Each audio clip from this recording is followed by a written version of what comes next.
Tropical Storm Hanna was upgraded to a hurricane Saturday, moving toward the Texas coast and threatening to bring heavy rain, storm surge and possible tornadoes to a part of the country trying to cope with a surge in coronavirus cases.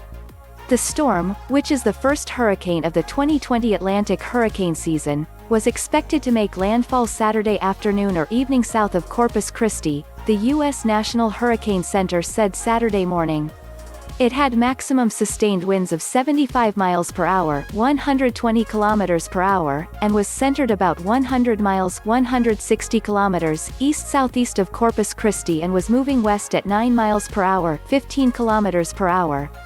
Many parts of Texas, including the area where Hanna is expected to come ashore, have been dealing with a spike in coronavirus cases in recent weeks, but local officials said they were prepared for whatever the storm may bring. And don't feel like since we've been fighting COVID for 5 months, that we're out of energy or we're out of gas. We're not, Corpus Christi Mayor Joe McComb said Friday.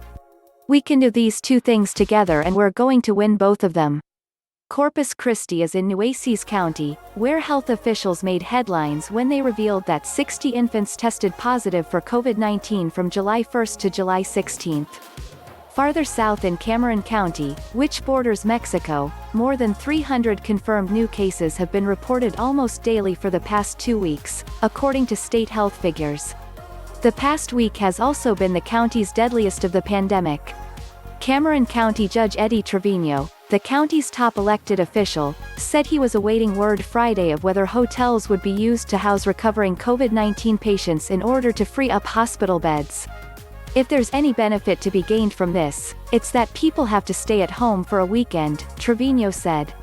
Officials reminded residents to wear masks if they needed to get supplies before the storm arrives or if they have to shelter with neighbors because of flooding. The main hazard from Hanna was expected to be flash flooding, Chris Birchfield, a meteorologist with the National Weather Service in Brownsville, said Friday. Forecasters said Hanna could bring 6 to 12 inches 15 to 30 centimeters of rain through Sunday night, with isolated totals of 18 inches 46 centimeters in addition to coastal swells that could cause life-threatening surf and rip current conditions.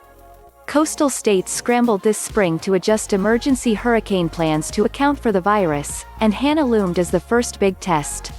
South Texas officials' plans for any possible rescues, shelters and monitoring of the storm will have the pandemic in mind.